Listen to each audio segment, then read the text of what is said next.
Welcome to the first UnCruise, sponsored by Friends of the Rouge, promoters and advocates for the watershed of all watersheds. This year, our annual Rouge Cruise is virtual due to the COVID-19 pandemic.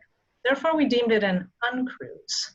While we really miss seeing you in person and wish you could be out on the river with us tonight, having dinner and having a cocktail, doing so could potentially expose you to an illness that has now taken over 6,500 Michiganders. So instead, hop on board Sally and Paul's kayak and visit the Rouge River from a new perspective, seeing places that the Diamond Bell couldn't reach, and hearing from voices about projects and entities that shaped its history and make the river what it is today. Narrated by Friends of the Rouge board and staff, we trust that you will learn new things and enhance your sense of place with the historic and dynamic Rouge River. So for our very first UnCruise, this trip has two narrators, actually unnarrators since it's an UnCruise. I am Sally Petrella. I'm the monitoring manager at Friends of the Rouge, where I also work on our water trail. Along with narrating tonight, I was the lucky one to paddle the route in my kayak with a GoPro camera with the assistance of my husband, Paul, who is watching with my mother-in-law tonight. Hi, I'm Orin Gelderloos, Professor of Biology and Professor of Environmental Studies at the University of Michigan-Dearborn. I recently retired from active teaching, but continue as a research associate of the Environmental Interpretive Center. I'm also pleased to be a member of the board of directors of the Friends of the Rouge. So there's so many interesting things to be seen along the way that we divided Rouge UnCruise into 5 different segments. So tonight we're circumnavigating Zug Island. You can see this red arrow where we will start. If you join us next week, we will continue up past underneath Jefferson and past the wastewater treatment plant up to the new Fort Street Bridge Park. The following week, we will start around Fortson Island, hear some stories there, go up to the Ford Rouge plant, and then continue a little ways up the river. The second to last night on September 1st, we will continue up the concrete channel, and you'll learn about plans to remove some of that concrete to improve habitat. And then our very last trip, we will show you a couple of really exciting fish habitat projects, a restored oxbow and a new fish passageway. So please join us for all of those. This evening, as Sally said, we will circumnavigate Zug Island. We're beginning our tour where the Rouge River originally discharged into the Detroit River. The entire Rouge River watershed used to flow into the Detroit River here as seen in this 1889 map. Note Belle Isle upstream as well as the Detroit International Exposition held at the mouth of the Rouge in 1890, and it's on the right. At this point, you may even see a Great Lake freighter called a Laker, with a pilot house in the bow, passing underneath the Ambassador Bridge, which, by the way, is the longest international suspension bridge in the world. You also may see an ocean-going vessel with a pilot house in the stern. It'll head out the Atlantic Ocean through the St. Lawrence Seaway later. You may also see the J.W. Westcott mail boat. This is the only floating zip code in the country, and it delivers mail to the ships as they pass. Now, just a short distance upstream on the Detroit side of the river is the site of the future Gordy Howe International Bridge, passing between the McCoy Concrete Company and the Lafarge Cement Company silos. The expectation is that 20,000 trucks per day will cross the Detroit River on this bridge. But more importantly for us, bikes and pedestrians will be allowed, unlike we do on the Ambassador Bridge at the present time. In addition, a massive infrastructure project of approaches, customs, and passport control are being constructed in the former neighborhoods of Delray, in which hundreds of houses and businesses have been raised between Fort Street and West Jefferson Avenue. This project is scheduled to be completed in 2014. At the junction of these two rivers is the Detroit Ferry. You and I do not have it on a radar every day, but it provides little-known essential services. All oversized items such as wind turbine blades and their support towers or hazardous materials which cannot pass over the Ambassador Bridge or through the Detroit-Windsor Tunnel must be ferried across river to Canada from this location. Let's get cruising. We just passed the mouth of the original Rouge River. We're now heading downstream along Zug Island. We're just figuring out how to work this GoPro camera, so sorry about the rockiness, it gets better. A surprising find at this very spot on the Detroit River were lake sturgeons spawning. Once the most productive spawning grounds for lake sturgeon in the Great Lakes, the Detroit River sturgeon were completely wiped out by 1970. But in 2001, 6 sturgeon eggs were collected 10 meters away from Zug Island. This was the first documentation of lake sturgeon spawning in the Detroit River since the 70s, and they had been using discarded coal cinders, of all things. Human sturgeon lovers took the idea from the fish and have created artificial reefs up and down the Detroit River. 4 of these locations are now being used by these giant fish. Mark recapture surveys now estimate the population in the Detroit River to be around 5,000 fish, making the Detroit River, once again, the largest lake sturgeon population in the Great Lakes. We're now cruising the Detroit River along the edge of Zug Island with its armored shoreline, totally different than the marshy shore that greeted Antoine de la Cadillac, when land was actually a peninsula. This is a map of 1701 when the peninsula was an uninhabited burial ground of the First Nation people, and you can see that burial mound right on the island. It remained marshland until 1876 when Samuel Zug purchased 325 acres from Lewis Cass to provide a luxurious estate for his wife Anne. But nature had the last word. After 10 years of dampness and mosquitoes, the Zugs gave in and abandoned their residence in 1886. 2 years later, the Rouge River Improvement Company dug the shortcut channel and Zug Peninsula became Zug Island. You can see that shortcut channel right there. 3 years later, in 1891, Zug pulled off the largest real estate transaction of the decade. He sold his island for $300,000 to industries that wanted it as a dumping ground. In 1901, Detroit Iron Works brought iron making to Zug Island, becoming part of National Steel Corporation in 1931. By 2003, United States Steel Corporation purchased the steel plant from National Steel Corporation and operated the mill until April 2020, just a few months ago, when they announced the indefinite idling of the plant and the mill. Ore carriers, as you can see in this historic photo from the Mesabi Range in northern Minnesota, carried iron ore to Zug Island. Here we see the electric overhead traveling gantry crane, which transfers taconite from ships to Zug Island, and they did this through the shipping season. These structures here now are Michigan's first blast furnaces installed over 100 years ago. They're an icon in Detroit, or at least in Windsor, where they are more visible. The tallest structure is the blast furnace, where taconite, limestone, coke are introduced to the top. Then they're met by a blast of hot air, which creates a chemical reaction and melts the iron at 2,700 degrees Fahrenheit. Don't try this at home. The resulting products are molten iron and slag. The 3 tank-like structures to the left are the stoves, where cleaned hot gases from the blast furnace are directed and kept until needed again for the blast of hot air. Here we're looking inside a cauldron. The slag, a molten material that contains the impurities, have been drained out of the bottom. Slag can be used in concrete or go to the Ed Levy Company in Dearborn for uses such as roads. The molten iron next is poured from the cauldron into a torpedo rail car, and when the plant was operating, was shipped to the iron mill in Ecorse, where it was made into very large slabs of steel, as you see here, and eventually into rolls of steel, and eventually into the hood of your motor vehicle. Well, just a minute. I see that somebody had a question here from Albuquerque.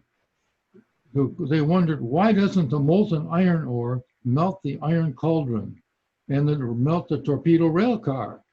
Well, there's a good question. But what we have to know is that inside of the iron cauldron in the torpedo car, we have refractory bricks made of clay, which do not melt at extremely high temperatures. Thanks, Albuquerque, for asking. Although the steel making process produces unwanted pollutants, it's much cleaner than it was 100 years ago, as you see in this picture.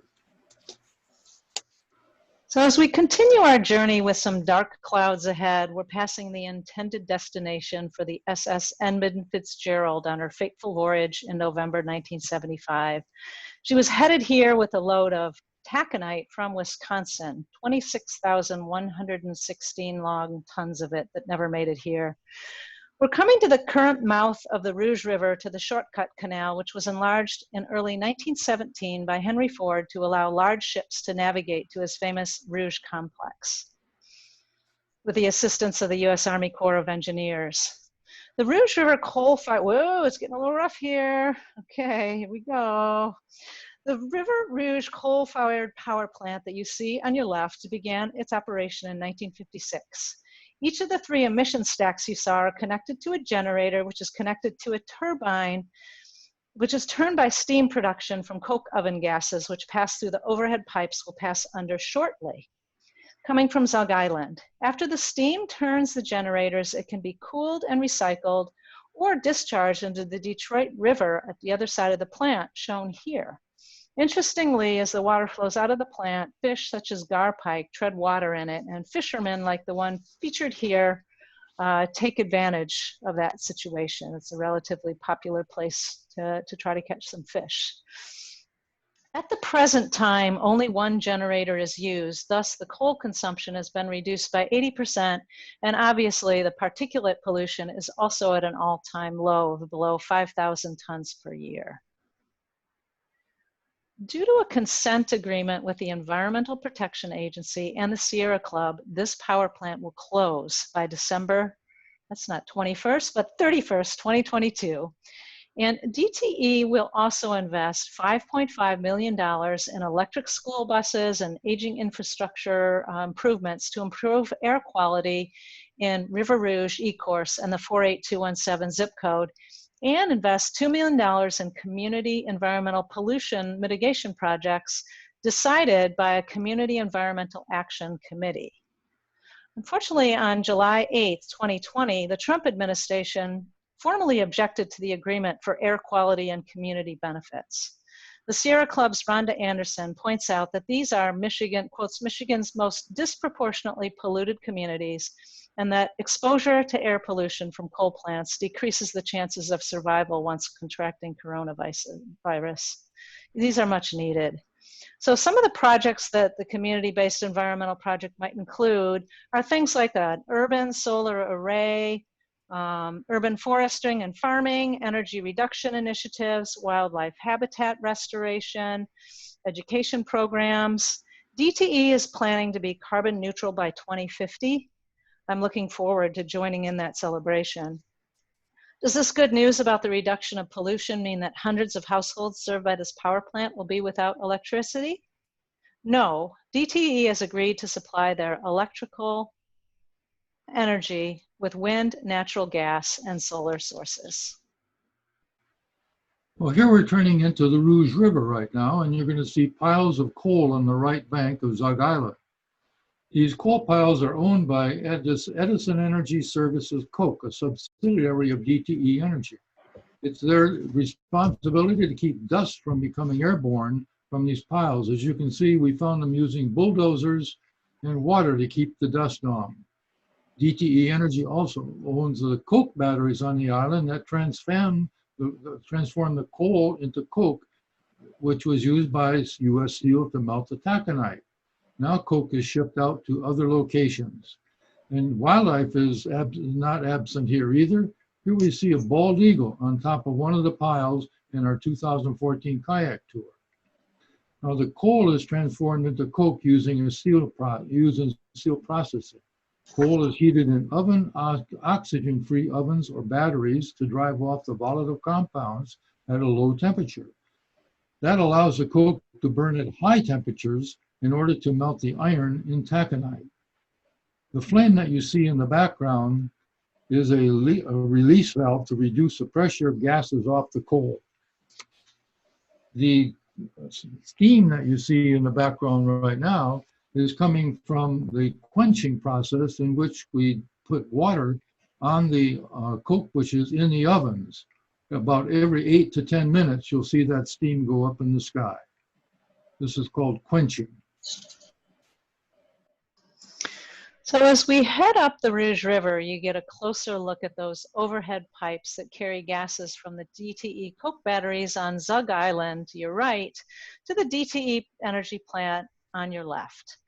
Note how high these pipes go to prevent any damage by tall freighters coming through. We also head under our first drawbridge. This one, a railroad bridge and a bascule bridge. It was built in the 1920s and connects Zug Island to River Rouge. When the steel industry is idle, this bridge is left in the up position. We find it in now. As we travel up the Rouge River, I'm sure you notice the difference in volume of water carried by the two rivers. Typically, the Rouge River discharges 575 gallons per second compared to the Detroit River, which was moving 1.5 million gallons per second. Thus, the Detroit River has 2,600 times more water than the Rouge River. And the Rouge River is the largest tributary of the Detroit River from the US side. Before we leave the shortcut channel and head up the original mouth of the Rouge River, we're going to take a short break here to pause for comments or questions and ask you a few questions. But before we do that, I wanted to give a special thank you to the 2020 Rouge UnCruise event series sponsors, AK Steel, Smith Group, Ann Ivory Studios, Burns McDonnell, Cardno, ECT, Giffords Webster, Honeywell, Mannix Smith Group, Marathon Petroleum Company, Midwestern Consulting, MJ Electric, and OHM, and to all of the Rouge UnCruise supporters. So we are going to pause right here. Maybe you guys can answer one of our first questions from Griffin Bray. And the question was, have any sturgeon been observed in the Rouge River recently? Yes, like I mentioned earlier, they've been doing recapture studies, and based on the number of sturgeon that they've been finding, they estimate the population to be 5,000 sturgeon. So yes, they are finding them, as you saw in that photo. There was a question regarding how and if the pandemic has had a hand in the reduction of the plant's production. So I believe Anthony is referring to the production on Zug Island itself. I'll let Orin pipe in, but it's my understanding that the steel processing has really changed over time, and they're no longer using those types of methods that they use on Zug Island. So they are actually looking to phase that out, and the steel companies are moving their production to newer facilities. So while the pandemic for sure has an impact on the current work, really over the long haul, I think it's a larger problem. And I don't know if Orin had anything to add to that. Great question. Yes. As we mentioned, the blast furnaces there are over 100 years old, as well as much of the other equipment, and it's very expensive to make changes on that. And so they've moved things to Gary, Indiana now, and they're working more from that plant, which is more modern. I have a follow-up question to the sturgeon. Initial sturgeon question was, is the river clean enough to eat the sturgeon? That's a good question. For the most part, the Detroit River is fairly clean because all that water just moves through there so quickly. There still are some issues with contaminated sediments. But the other thing about the sturgeon in the Detroit River is that they are protected, and while there is a fishing season for them, if you catch one, you must release it immediately, so you cannot eat it anyway. I think at this point we need to continue on, so we'll try to get to more questions later, and we also can do some follow-up. So move this slide along a little bit. There we go. So we are beginning the next segment, entering an area that the Diamond Bell could never get to. This is the original mouth of the Rouge River before the shortcut channel. That's where all of the water went. There's a lot of wildlife here, and if you look at this photo from 1961, it wasn't always that way. At one point, there were wastewater treatment lagoons in this area, and you can now see that the area has greened up quite a bit. And so as we were traveling through this, we were seeing so much wildlife, things like map turtles, great blue herons, green herons, mallard ducks. Oh, Sally, I understand that you and Paul saw this male mallard try to fly upside down to attract the female. Too bad it didn't work because he quacked up. Orin. Sorry. He's got to put that in. So spotted sandpipers, killdeer, belted kingfisher, red-tailed hawks, kestrels, turkey vultures, red foxes, coyotes. We even saw a bald eagle on the trip. And then there was this goose over at Prairie Materials Concrete on Jefferson Avenue that thought he was king of that pile. So these species are evidence of the persistence of nature to move into low-density human-occupied areas. We find the paddling very peaceful here. Hard to believe that you're in the midst of an industrial area.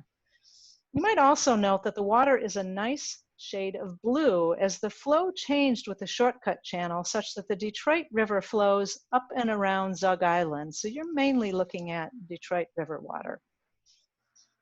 Orin? Thank you, Paul and Sally, for a good paddling.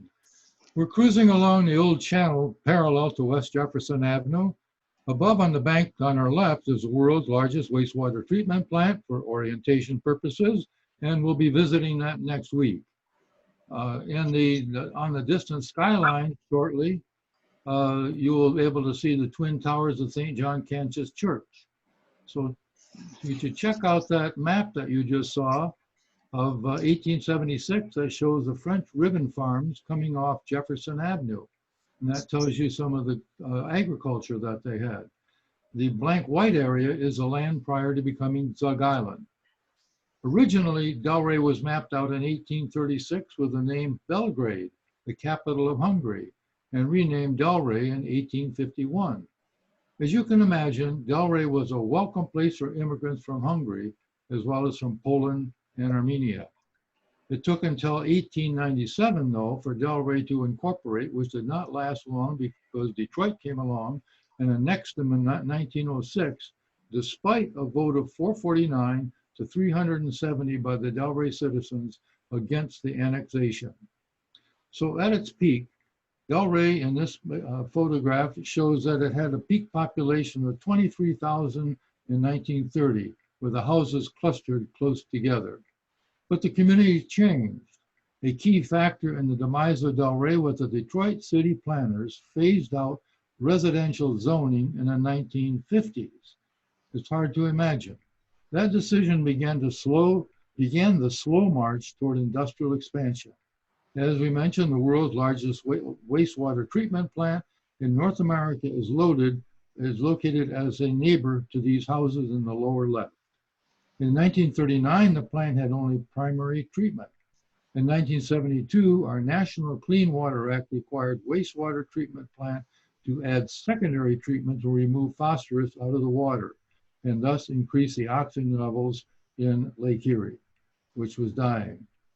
Well, if you can see these round dark circles in this photo, these are the wastewater clarifier tanks, and in order to install them, they removed hundreds of houses in this part of Delray, as well as the well-known Joey's Stables. This gives an overview here of all of the secondary clarifiers with the St. John Cantius Church that we have there. This I'll go back to that. The oldest speaking population for 105 years. Its demolition was saved due to the dogged efforts of a priest against a Detroit official. Yet, with the exodus of its parishioners, it too closed its doors with its final mass on October 28, 2007. Delray had many stalwart citizens who persisted over the years to maintain a sense of community. These people liked each other.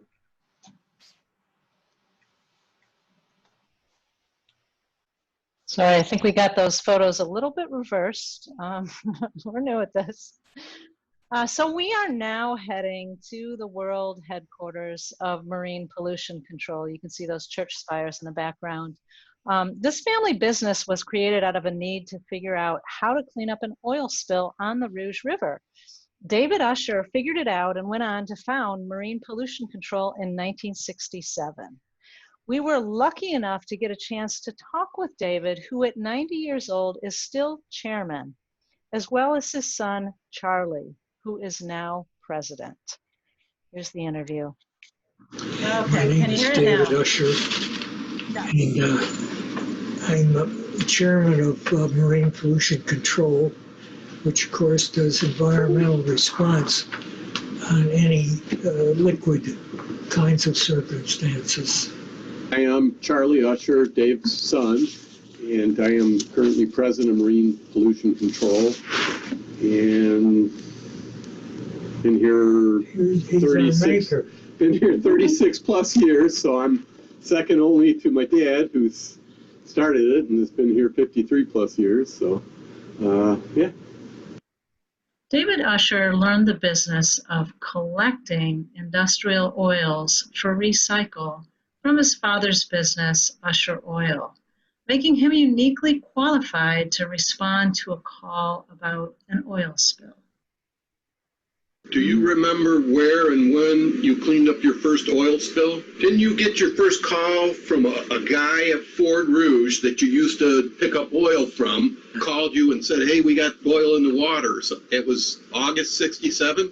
That was Teddy Wislovsky. And so he called you and said, we got an oil spill. Can you come and clean it up? Well, it was on the Rouge River. From that fateful call from Ford, David Usher went on to found Marine Pollution Control right here on the Rouge River. They are the first spill response company in the Great Lakes region, if not in the nation. But they now work worldwide. They've been as far as Alaska, helping with the Exxon Valdez, to South Africa. This is Saginaw Bay. This is Antarctica. There's some penguins in the background. And then, of course, the Rouge River, where they're based and where they've developed a lot of the oil spill cleanup technology. My dad held the first patent on an anti-pollution vessel here in the United States. Basically a barge that has tanks underneath and a vacuum system on the deck. So it's sort of like a floating vacuum truck. So there's actually two. The Buddha one he built in 1970, and then some years later they built the Buddha 2. In 2011, when Friends of the Rouge started working on a project to remove 21 abandoned boats from around Fordson Island, we called on Marine Pollution Control to keep the river safe by putting up booms and being there in case of any fuels in those old boats. 3 of the vessels did have fuels, and Marine Pollution Control took care of the problem right away and kept the river clean. Lastly, Charlie Usher shared with me a promotional video that they worked on with the Coast Guard. Raw sewage, sulfur oxides, chlorine, oil. 5 years ago, if you were a fish, you would have died here. The River Rouge in Detroit. 5 years ago, it flowed black. This is the River Rouge today. It's coming back to life, thanks to stiff pollution laws that bring heavy fines and cleanup costs to polluters. Lakes and rivers once thought to be dead are showing signs of life. River Rouge is one of them. These men helped make it possible. Charlie Usher graciously let us launch our kayak from his dock for this tour. So Charlie actually decided to join us in the adventure around Zug. You might have glimpsed him in some of the photos earlier. Here they are in front of one of the cleanup boats that he mentioned, the Buddha 2 that you heard about in the interview. And many of you might remember MPC from October 10th last year, when MPC hosted our Burniversary celebration of all the progress made in cleaning up the Rouge River since it caught fire in 1969.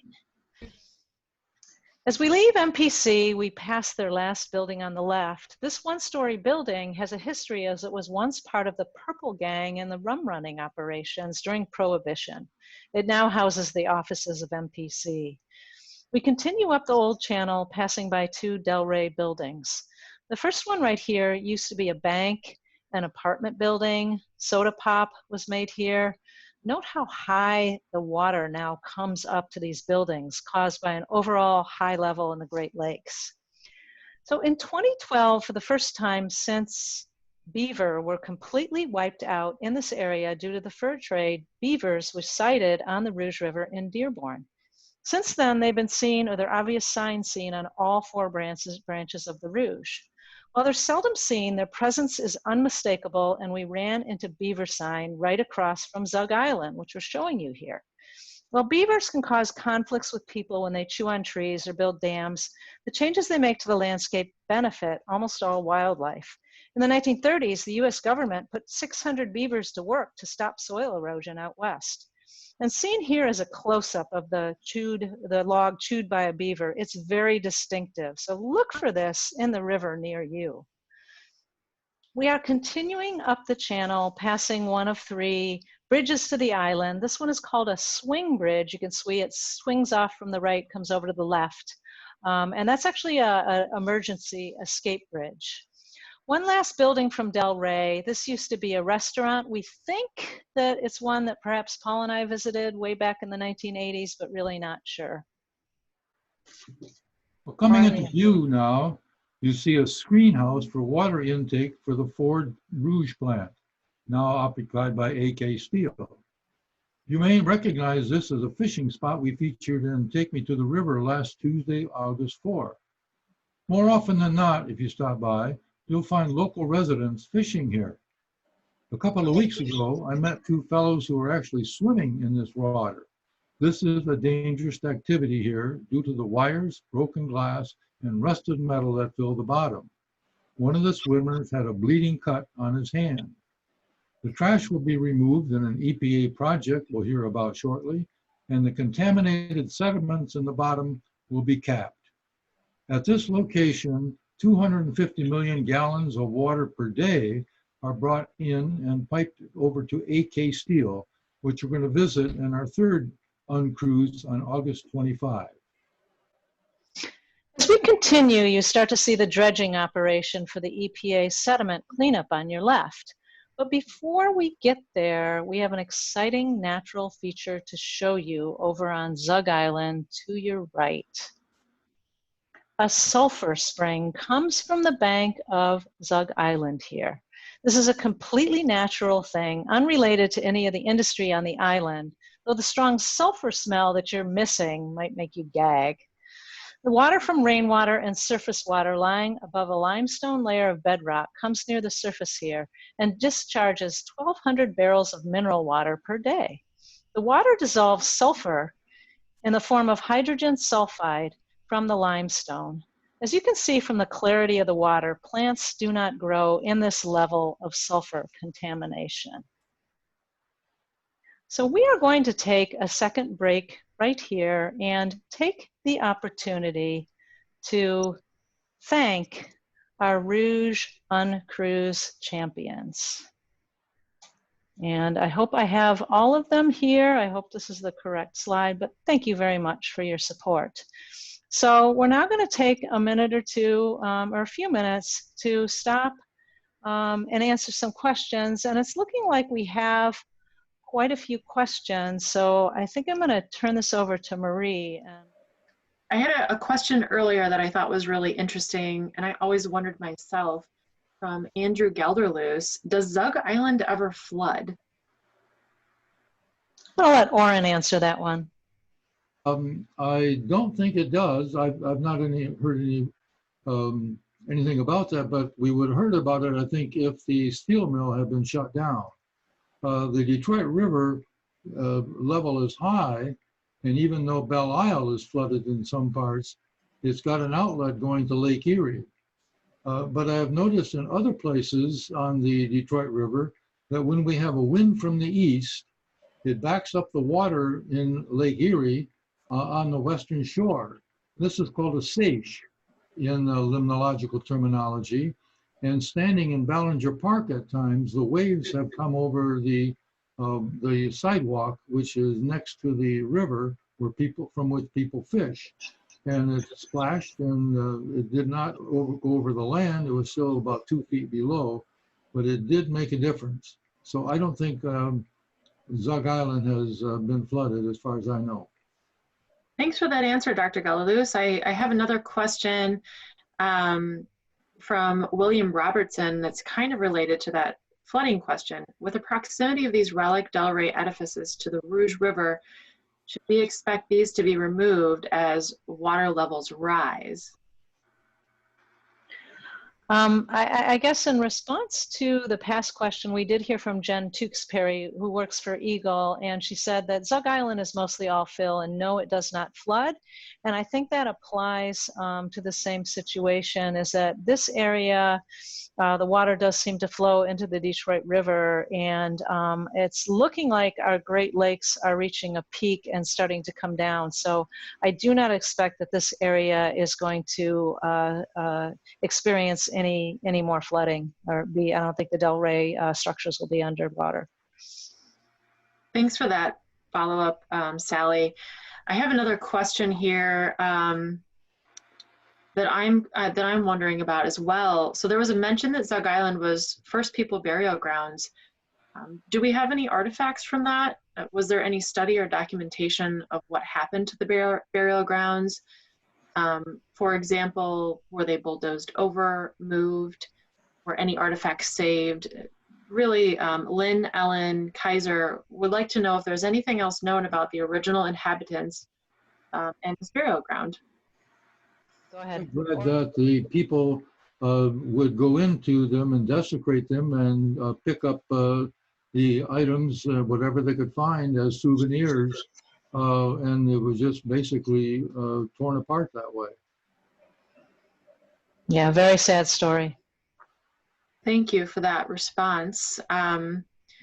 So there's another question about whether or not people are actually allowed to dock their kayak and hike on Zug Island. And then the second part of that question is, does the Sulphur Spring freeze in the winter? Those are great questions. Zug Island is all private property as far as I know, and I'm looking at the chat right now, so if Jen or anybody wanted to pipe in, but I know that private citizens are not on that island, so no, you could not dock there. I assume that Sulphur Spring would stay open all winter long just because it's constantly flowing. I'm not sure what the sulfur does to the water, but minerals do tend to keep water from freezing. There was a follow-up question about the Sulphur Springs. Is that the only sulfur spring found along the Detroit River or the Rouge River? Yes, I spoke to people in River Rouge city, and one fellow said when he was youngster, he would go behind what is now National Steel, or was National Steel before they closed, and they would put pieces of wood down on the swamp or the water so that they didn't sink into it. And this was basically sulfur spring water that they were walking over, and they would move the pieces of board ahead of them step by step, and that's how they spent their time as kids in their play. So yes, there's quite a few, and I think that we're going to have to move on. So moving along, we are now heading to this EPA project. You can see some sheet pile walls on your left. Those are part of a temporary thing to protect the island from dredging. So these are part of a project to clean up the pollution dumped into the Rouge River over the past 100 years. We call this a legacy pollution site because we inherited it from previous generations. Up ahead, you'll see you just saw this curtained area right here that's going to be used for dredging once they get started this year, or more likely early next year. Detroit Tar and Detroit Coke were located here. The U.S. Environmental Protection Agency is in charge of a cleanup assisted by Honeywell Corporation, which bought the property from the previous owners. So we are lucky, really lucky tonight to have Rose Ellison from the EPA describe this project for us. And she is also with us tonight and can answer some more questions as we get to them. So I am now going to play the interview, and hopefully you can hear this. Hi, I'm Rose Ellison, and I'm a project manager with the U.S. Environmental Protection Agency, Great Lakes National Program Office, or what we call GLENPO. The area that I work in is called the Area of Concern Program, which is specifically focused on addressing cleanup and restoration in 43 toxic hotspots in the Great Lakes. The Rouge River is one of those areas of concern. The Lower Rouge River Old Channel project is being conducted under the Great Lakes Legacy Act, which is an act passed by Congress to clean up contaminated sediments, specifically in areas of concern in the Great Lakes. The act provides federal money, but we also have to have a partner cost share. And in this case, our partner for many years has been Honeywell. And Honeywell is actually paying for more of the remediation than the government is, which is a great public-private partnership. There are two particular industries that were causing the legacy contamination we're still finding in the Old Channel. One of them is the Detroit tar site that you're looking at now. It made tar, and it also transported tar, which caused spills over the years. We have groundwater and sediment contamination offshore of the facility. After many years of investigation, we were able to narrow most of the contamination down to what we call the contamination footprint. So what you see right there in pink is what we're going to be dredging out of the Old Channel. And then what is in blue, that is going to be capped instead of dredged, because there's a water intake there, and that water intake feeds the entire Rouge complex. So here we are. This is a video of us on site. Where I'm standing now is where all those tanks were up until the early 1990s. Now it's just an empty lot. This is part of the upland remediation that Honeywell is doing. This is the wall that was installed by Honeywell. It's 90 feet in depth and about 3,000 feet long. It took a lot of engineering to make sure that wall is not going to ever be compromised. This wall does not provide much in the way of habitat for fish or benthic macroinvertebrates, so the EPA is going to be installing what are called fish shelves, which would be put in the in panel and provide different size substrate that would support macroinvertebrates and fish of different sizes. It's been successfully done in a similar industrial area in Lorain, Ohio. This is an aerial shot of the dredging operation. All the dredging and the debris removal is taking place encircled in a silt curtain to keep the sediments from migrating off where they're dredging. Prior to the dredging, the EPA examined the bottom and found a total of 17 cars, which they removed, as well as this AK-47. There's been a lot of huge improvements on the Rouge. We've seen beaver in the Old Channel. We see a lot of wildlife here. And do you want to get a picture of that egg on the... Yeah, we just saw that egg over there. Let's see if we can zoom in on that.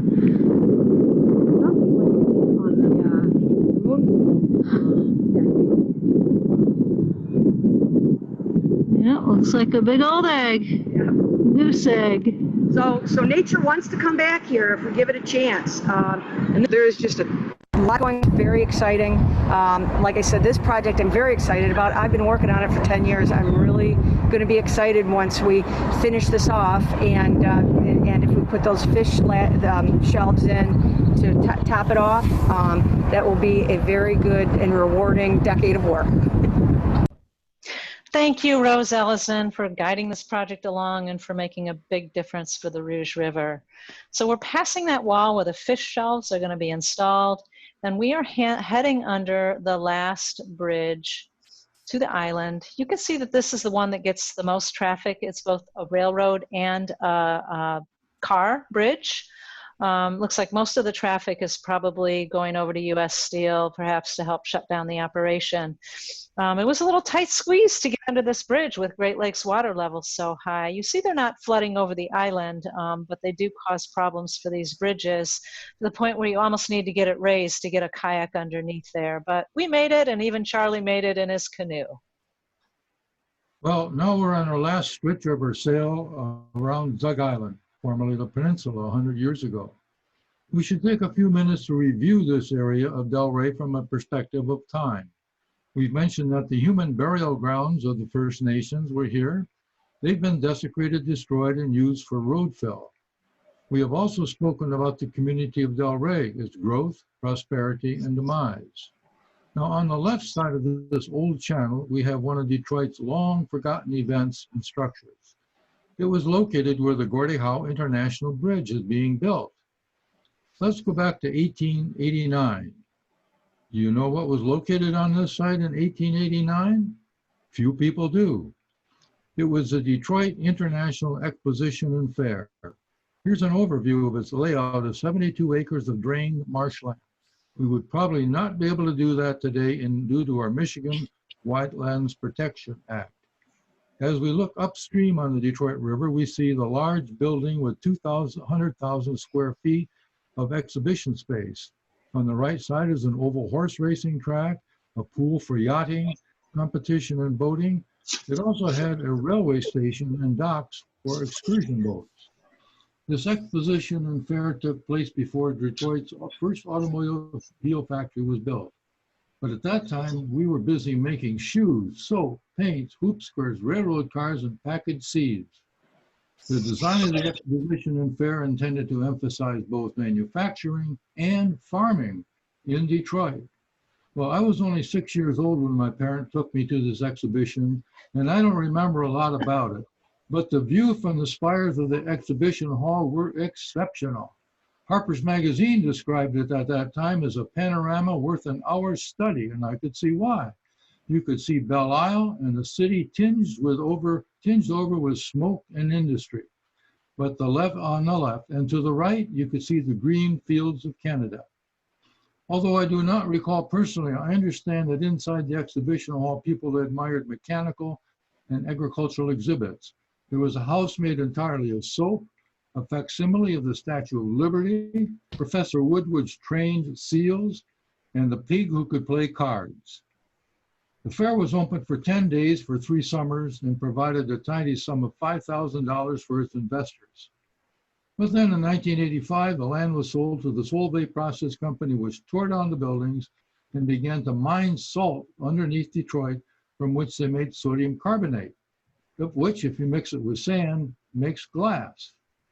The company had many outfalls into the old channel along this stretch, and the International Detroit Exposition and Fair slipped into the category of great forgotten events. In the view of a Detroit historian, Richard Back, this site we are passing became a toxic landscape of smokestacks and blown out houses with the bleakest future of any neighborhood in the city. But now we have a McCoy Concrete Company and the Gordy Howe International Bridge being constructed on this site. We have arrived now back where we began. We are delighted that you joined us on this UnCruise and appreciate your interest and support of the Friends of the Rouge organization. I want to give a special thank you to Dr. Orin Gelderloos, who gave his time and expertise to develop the script and provide visuals for this trip. I want to thank David and Charlie Usher for taking the time to be interviewed, and to Charlie for allowing us to launch from MPC, coming with us and providing the historical footage and photos of MPC. I want to thank Rose Ellison for being interviewed twice after wind intervened in the first outdoor interview, and providing some of the photos and other visuals. Like everyone during this pandemic, we are learning new skills, and I hope that you understand that this was not done by professionals, but a small group of people who love this dirty river. We've shown you a working river that supports our industry, takes away our wastes, provides transportation, yet what do we provide for her? Your work over the last 50 years has vastly improved this river, such that we are now able to paddle on her. Let's pledge to work together over the next 50 years to finish cleaning her up, and in the process address the environmental inequalities that people who drive down here experience on a daily basis. We are just about to conclude the formal presentation of this trip with a send-off into the Detroit River. We reserved the next half hour, we kind of went over, next maybe 15 minutes, for burning questions and hear your comments and feedback. we do hope to see you next week on August 18th at 6 p.m. Eastern Daylight Time.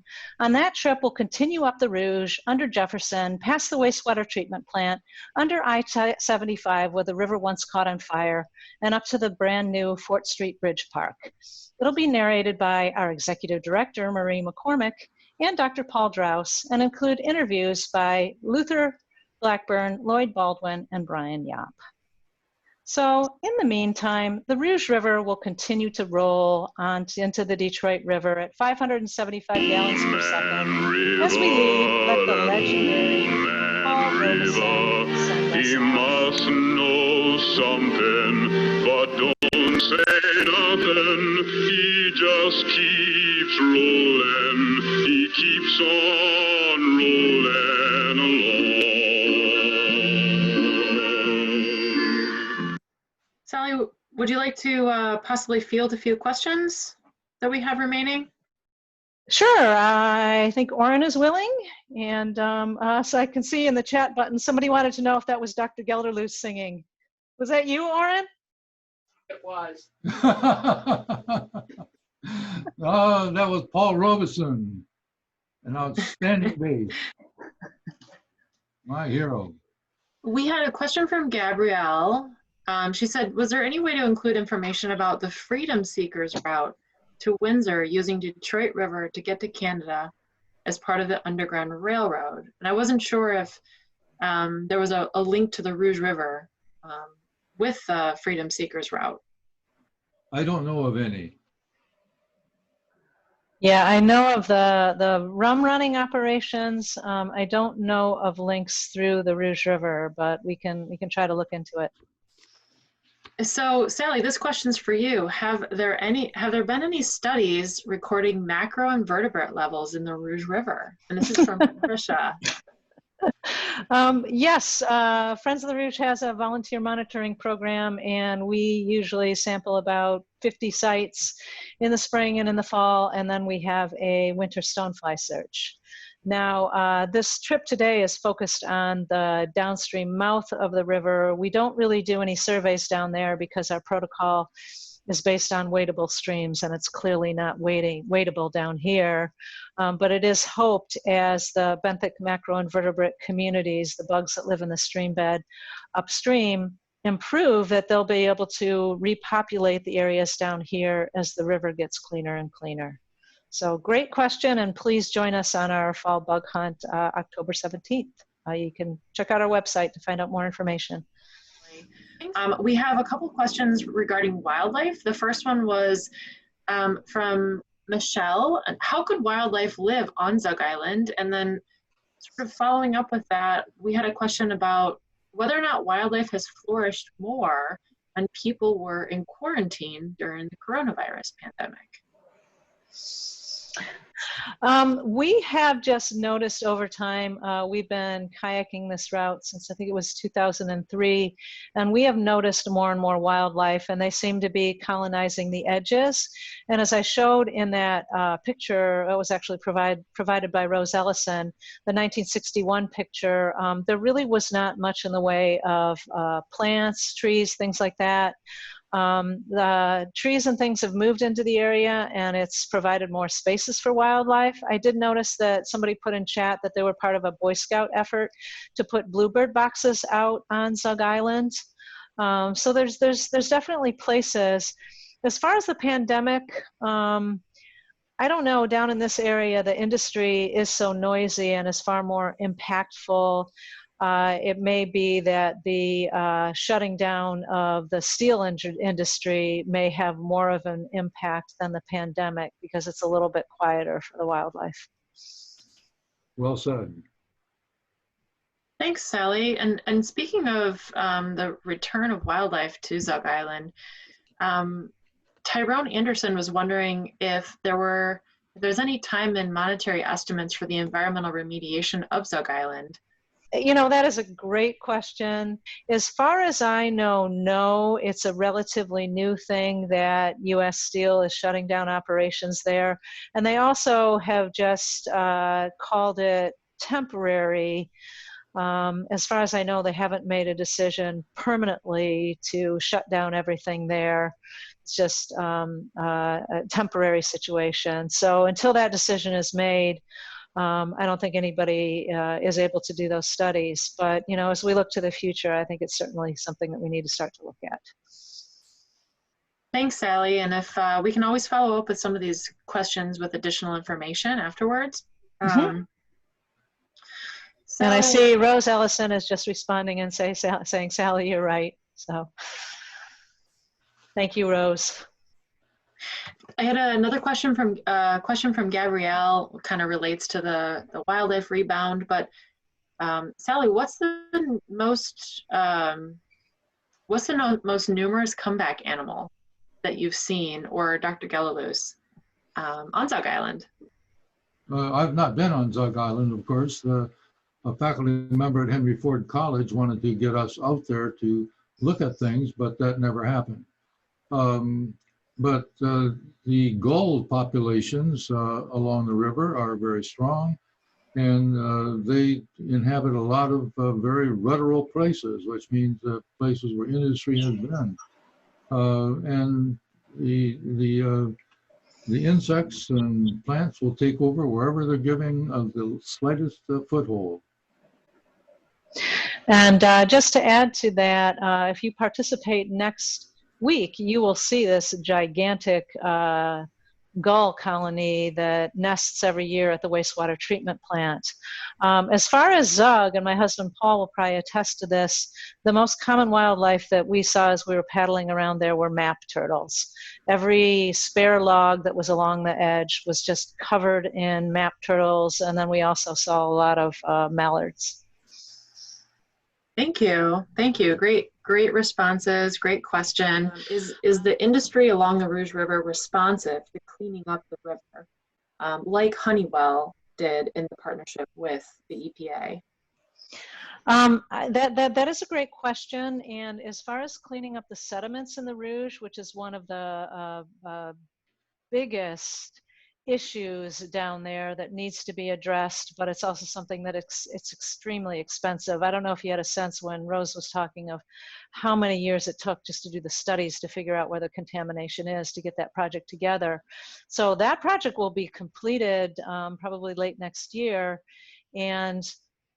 but there's similar contamination that goes from the old channel all the way up to at least to the Ford Turning Basin, if not farther. And so the Great Lakes Legacy Act is EPA funding that will match industry that will come to the table to pay for that. So the industry won't be totally responsible, and the EPA will pay for some of it. So the next steps are really to get industry to come to the table like Honeywell has done. They've been a great example of a corporation that says, yes, we will spend some of our money and balance the EPA money, so federal dollars and corporate dollars, and make this cleanup happen. We just hope that industries like Marathon, like Ford, like all those industries that you'll notice as we go up the rest of the Rouge, they need to be a part of a cleanup to get the rest of this stretch cleaned up. Thanks, Sally. I see Jenna said, not at this time. We're working at the state and federal level to engage local stakeholders. And thanks for that great answer, Sally. I have another question. How does the EPA plan to dispose of the contaminated sediments that are removed from the EPA project along the old channel of Zug Island? As far as I know, the contaminated sediments will all go to a confined facility, which in this case, I think is the Point Moulet facility. I have another question here about the water levels in the Detroit River and Rouge. So what really affects the water levels in the Detroit River and the Great Lakes? Well, the water level in the Great Lakes rises and falls over time, and it's very cyclical. And the runoff and precipitation and other factors are involved in it. I think Jen Tewksbury will be able to comment on some of those factors as well.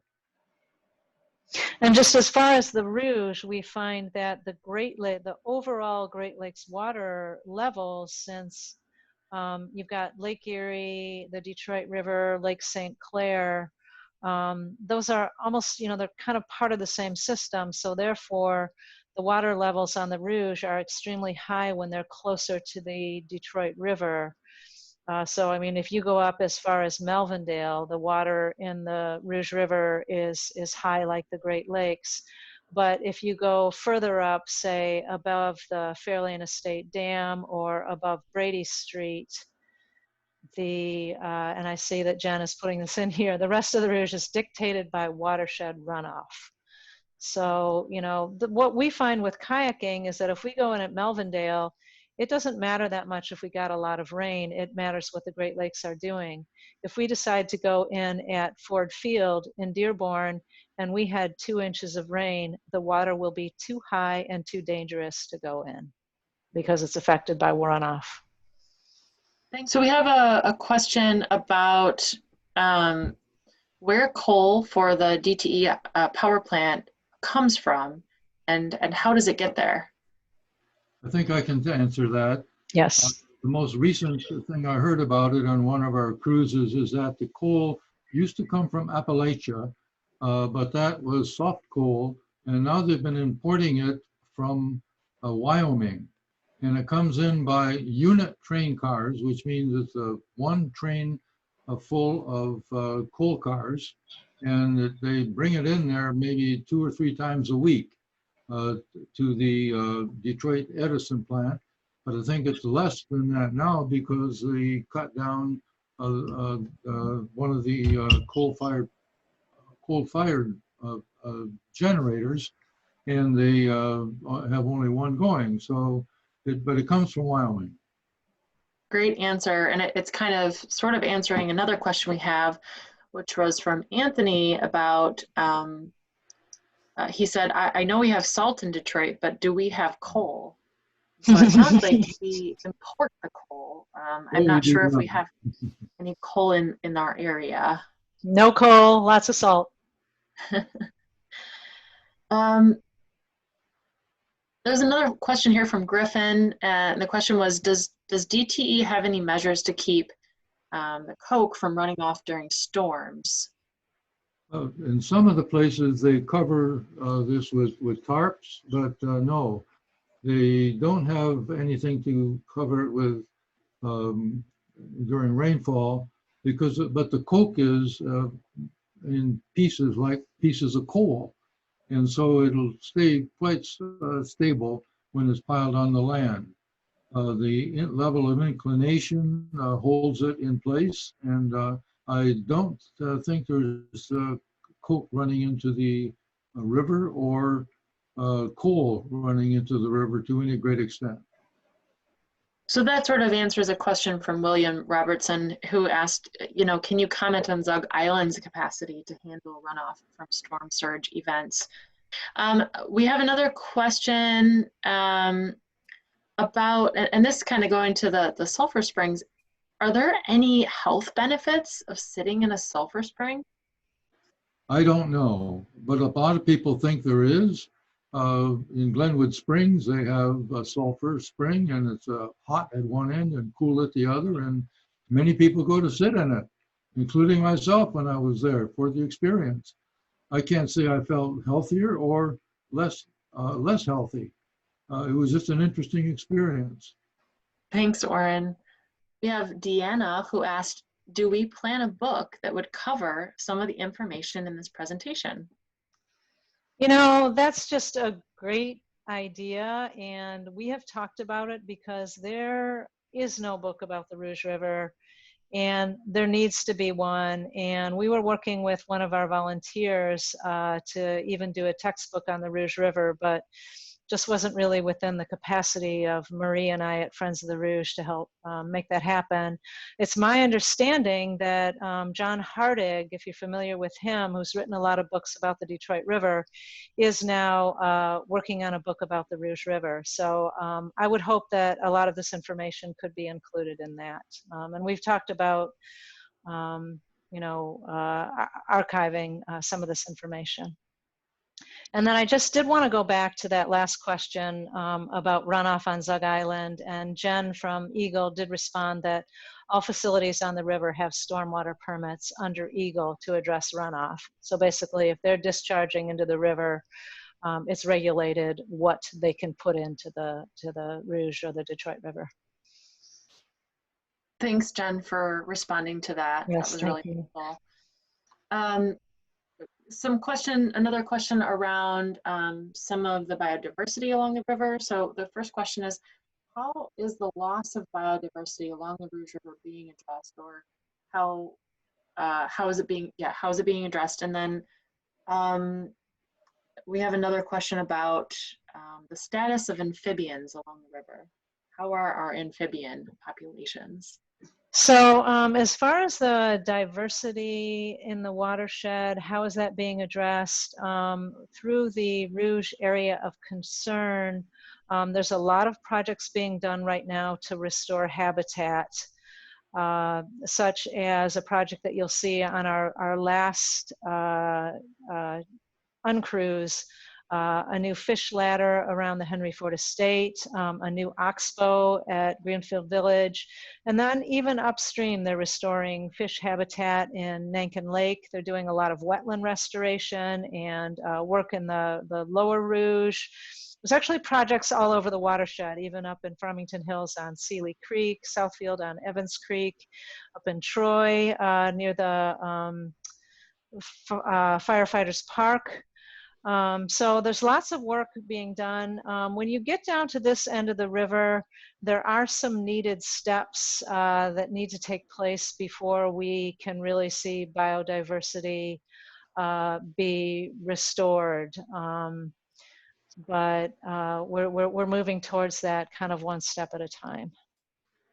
I can add an anecdote that in 1994, I worked with a group from the National Science Foundation, and these are teachers, and we took the University of Michigan research vessel down into the Detroit, into the old channel from the Detroit River, and we could not get around because the bridge was locked and not working well. But we took samples of the macroinvertebrates at the place where the water intake greenhouse is, and we found very pollution intolerant insects there. Down across that, there were some marsh plants growing there, cattails and the like, and we were surprised to find things like mayflies. The river, which people said never find it in that polluted river, but there's microhabitats there, which allowed them to live there. Yeah, and that did remind me that that second part of that question had been about amphibians. And while we have some pretty good populations of frogs and toads and even some of the salamanders in the headwaters region of the Rouge, there was a recent study done on the concrete channel to look for fish and macroinvertebrates and amphibians. And I think they saw perhaps a green frog and one turtle. It's really devoid of amphibians. So yes, we have them, but things like the Greenfield Village oxbow, letting the wildlife come off of that concrete channel and find some real habitat, those things are going to be key to providing places for those animals. And they're working already. It's amazing. So I have a couple questions about the process of capping versus dredging of the sediment project, and also what's involved in capping, and is this a long-term solution? So since I interviewed Rose, I'm going to see if she wants to pipe in at all. But I will say that, dredge if you can, get it out there. In the case of the old channel, the one area by the screen house actually both had some of the worst contamination, and since it's located right there where the AK steel is getting all that water out of the river, it was felt that dredging all the way down would disturb that, get into that water intake, and it was a better method to cap it. And yes, these caps are designed to be very permanent structures. Thank you, Sally. And I had another question from someone about the sediment removal. Has the project actually begun, And have they taken some of that sediment already away to Point Moulet? No, well, they just did some preliminary work, and that's where they removed those cars. They found the AK-47, but I think the cars were actually taken over to Point Moulet. I think that's where the photo was from. Rose could correct me. Just a few answers to the last question from Rose. Capping's a long-term solution. It'll have multiple layers. Can you hear me now? Yes. Okay. Thank you. Thanks, Rose. So one of the reasons we had to cap was mainly because we're right in front of that water intake, and the contamination there is pretty deep, so we could not just do a wholesale disturbance there. So the cap took a number of months to engineer, but it has an absorption layer, and a clay layer, and then there's like an armored layer on top. So it's going to be 3 to 6 feet thick in some spots. And then we also tried to design some of that armor layer to attract fish. So we can get some habitat use out of it, but it's intended to be a permanent structure. And it will be looked at, and there'll be maintenance over a number of years. It's an agreement we have with Honeywell that every 5 years it will check out the cap and make sure that everything is okay. And then the answer about dredging, we technically haven't started dredging, but we've taken a lot of stuff out of the old channel already. You saw a lot of that debris, the cars and the gun. And then we did some test pits for dredging, and there's just a lot of debris, a lot more than we expected. So we've taken out a lot, and along with that comes up the sediments. So technically, we've taken out about, I don't know, maybe 20,000 yards of contaminated sediments and a lot more debris. But we haven't done we haven't quote unquote started the dredging until either later this year or early next year.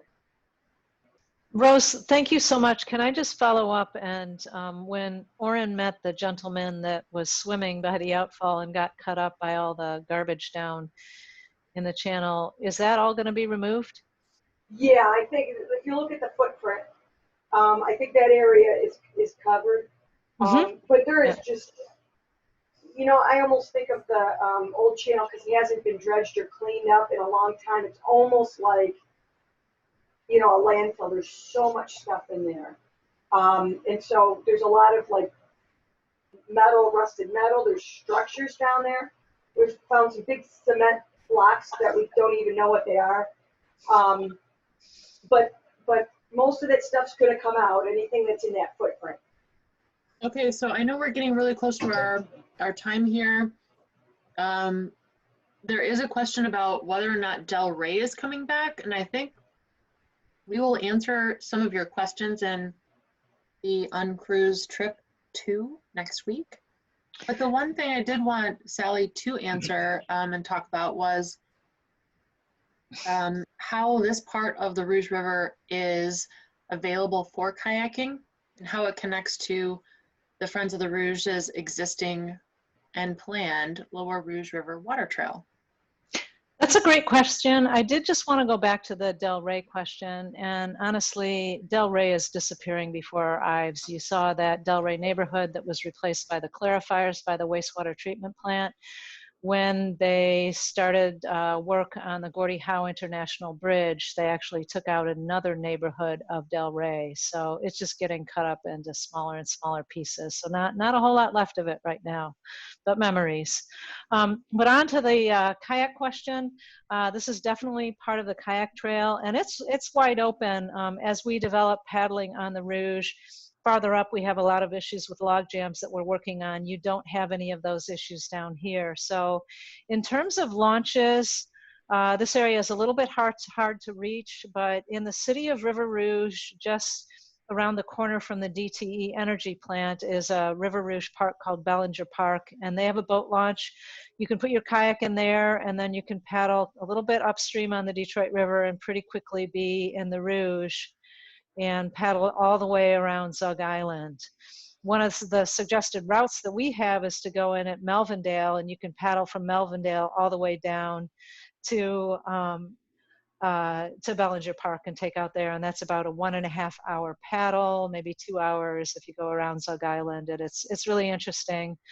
We are doing a group paddle guided trip on September 12th, my birthday, with Riverside Kayak Connection, where we'll go in at Melvindale and go out the mouth. So go to our website and you can find information and sign up for that tour if you've never done it, or just put your boat in. It's fairly easy to do. It's not particularly challenging. There's not any whitewater or anything. You just want to be fairly stable. Water quality isn't great, so you don't really want to fall in there. But it's getting a whole lot better.